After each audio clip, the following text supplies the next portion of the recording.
नगर निगम के चुनाव पास आने वाले थे।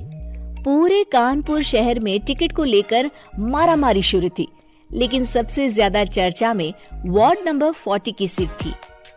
वो इसलिए क्योंकि इस बार वहां की सीट महिला के लिए आरक्षित थी। अब सवाल ये था कि चुनाव लड़ेगा कौन।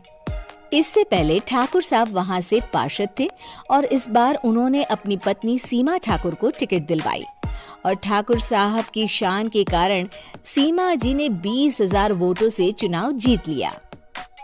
अरे बधाई हो सीमा भाभी, अब तो आप वार्ड की पार्षद बन गई हैं। अब तो हमारे काम आप ही करवाएंगी। अरे ये तो सिर्फ नाम की पार्षद बनी है, वो तो महिला सीट आ गई, वरना पार्षद तो मुझे ही बनना था। अब भले ही चेहरा इसका होगा, लेकिन पावर तो मेरी ही होगी। अरे वाह भाई साहब, क्या दिमाग लगाया है आपने भी। आइए आप लोग, खाना लगा दिया है सबके लिए। सीमा जी पार्षद बन चुकी थी, फिर भी उनकी एक ना चलती। सारे काम ठाकुर साहब खुद ही संभाल लेते और जहाँ जरूरत पड़ती वहाँ सीमा जी का अंगूठा लगवा लेते। सीमा जी ज्यादा पढ़ी लिखी भी नहीं थी। एक दिन ठाकुर साहब और सीमा एक प्रोग्राम में जाते हैं। अरे ठाकुर साहब, आप आ गए। ओहो, पार्षद मैडम भी आ गई है। स्वागत है आप दोनों का। लगता है हमारे पार्षद फंड का सही इस्तेमाल हो रहा है। चलिए अब उद्घाटन करते हैं। ये लीजिए ठाकुर साहब कैची, आप ही सबसे पहले प्रवेश कीजिए। सब लोग आगे निकल जाते हैं और सीमा जी पार्षद होने के बावजूद भी पीछे खड़ी रह जाती हैं।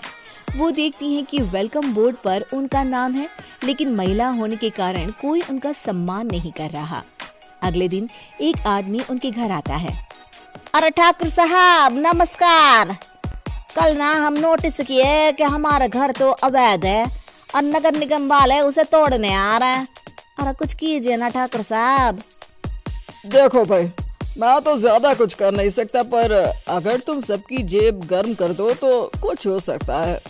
कुल मिलाकर 4 लाख लगेंगे। अरे 4 लाख ठाकुर साहब?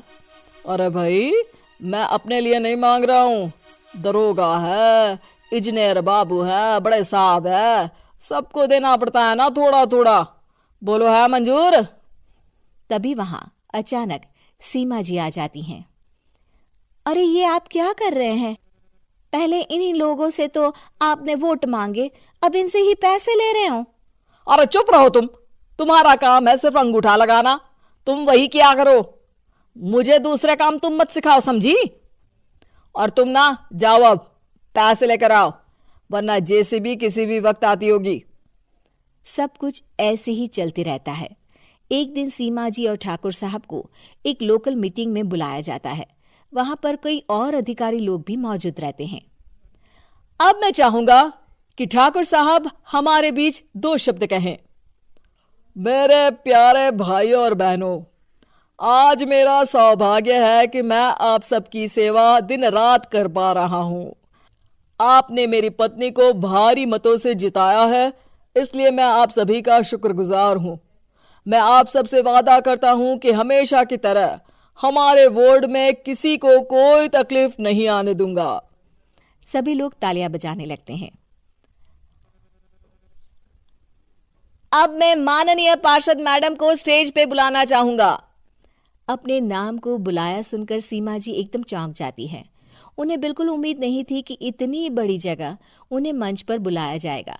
जैसे तैसे वो मंच पर चढ़ती हैं। ऊपर जाते ही सीमा जी को सारी पुरानी बातें याद आ जाती हैं कि किस तरह उनके पति उन्हें कभी भी आगे बढ़ने नहीं देते और उनके नाम से गलत काम करते हैं। वो बोलने लगती हैं, मैं आपके वार्ड की पार्षद सीमा हूं। आप में से बहुत कम लोग ही मुझे जानते होंगे, क्योंकि इससे पहले मुझे कभी ऐसा मौका ही नहीं मिला। सारे मौके मेरे पार्षद पति यानी आपके ठाकुर साहब ही लेते रहे, लेकिन आज ये मौका मुझे मिला है तो मैं इसे ऐसे ही नहीं जाने दूंगी। मैं आपको ये बताना चाहती हूँ कि आपके ठाकुर साहब मेरे नाम की आड़ में गैर कानूनी काम करते हैं, जिस पर अंगूठों के निशान मेरे होते थे। इसीलिए मैं अपनी गलती मानती हूँ और आज अपने पद से इस्तीफा देती हूँ, ताकि आगे से कोई गलत काम ना हो पाए। अब फैसला आप सबके हाथ में है कि आप हमें क्या सजा देना चाहते हैं। सीमा जी की बातें सुनकर ठाकुर साहब के चेहरे का रंग उड़ जाता है और वो शर्म से मुंह नीचा करके वहां से चले जाते हैं और पद से इस्तीफा देकर ही सही सीमा जी अपने आप में आत्मविश्वास महसूस करती हैं।